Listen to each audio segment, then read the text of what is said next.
This is a story that revolves between Buddha and a prostitute. This story is for those people who feel bad that their mind is always filled with sexual thoughts and want to overcome but fail to overcome them. Watch this video till the end and you will find a Buddha lesson that will help you in removing the sexual thoughts within you. Listen carefully. During the Buddha time, there was a beautiful woman. She was a prostitute. She was so beautiful that even the kings of the kings and the emperors want to have pleasure with her.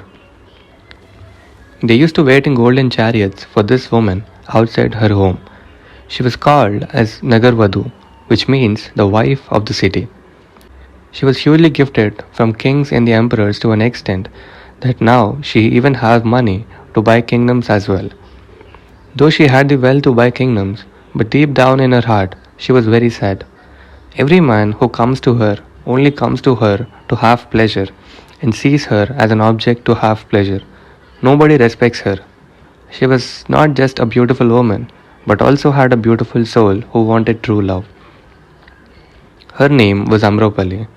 One day, Amropali was standing at the well of her palace and she noticed a young monk who has a charm in his face. This young monk came to that village to beg for food. She was very fascinated by the charm in his face. The monk came to Amropali's house in the process of begging for food, and the monk bowed his head with respect as he did to others when he begged for food. Amropali was shocked to see someone giving respect to her. She ran to the monk and invited the monk to have food at her palace, to which the monk accepted. There was a rule that the monks have to follow, and that is, they have to stay at the same place for 4 months during the rainy season, and the rest of the times they have to keep moving and should not stay in the same place for more than 3 days. So she asked the monk to stay at her palace for the coming 4 months during the rainy season. She said that the monk will not have any problem at her palace and he can do whatever he wants to do.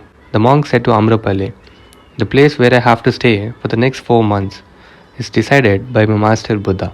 I will ask my master, and if my master does not agree to stay here, then please forgive me." Before the monk reached the Buddha, other villagers rushed to Buddha and complained about the monk for eating the food at a prostitute's house. They said that he was also offered to stay at her house for the entire rainy season. He has to be expelled for this sin. Buddha, with a gentle smile, said to the villagers to have patience till he comes. The young monk came and said the whole incident to Buddha. "Master, a woman invited me to stay at her home for the rainy season. Every monk will have to stay at someone's house for the next 4 months. I need your permission to stay at her house, my lord." Buddha, with a gentle smile, gave the permission to stay at her home by looking at the young monk's eyes. This decision came as a shocker for the people around Buddha. This monk said that a woman invited him, but he did not say that she is a prostitute. Buddha replied, "I know that. He did not use the word prostitute. He had the respect for her. So let us wait for the 4 months and see whether he will be changed by her or she will be changed by him. I am confident about my student. His eyes had no desire. He was a conscious monk. So let us see what happens after 4 months." The young monk left to Amrupali's house to stay there for 4 months till the rainy season gets to an end. After 4 months completed, the man returned to Buddha along with Amrupali.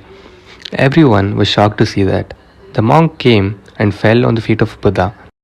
Amrupali also fell on the feet of Buddha.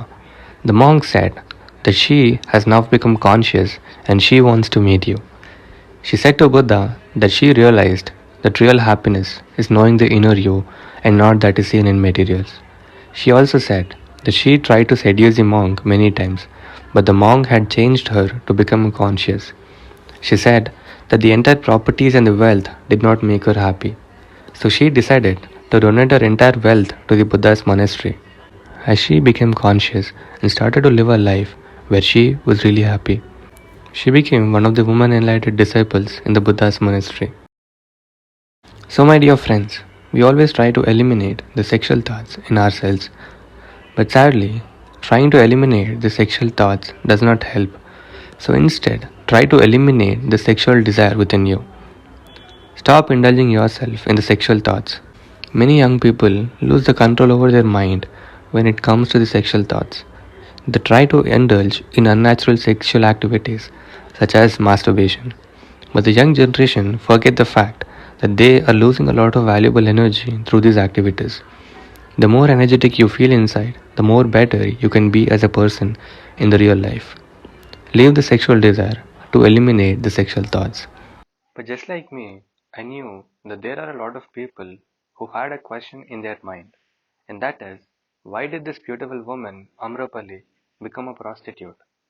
Did someone give her the tag as Nagarvadu, or did she self-tag her? And if you want to know this about Amrapali, then click on the left video. This is Legend Sayings, and if you feel that this video added value to your life, show your support.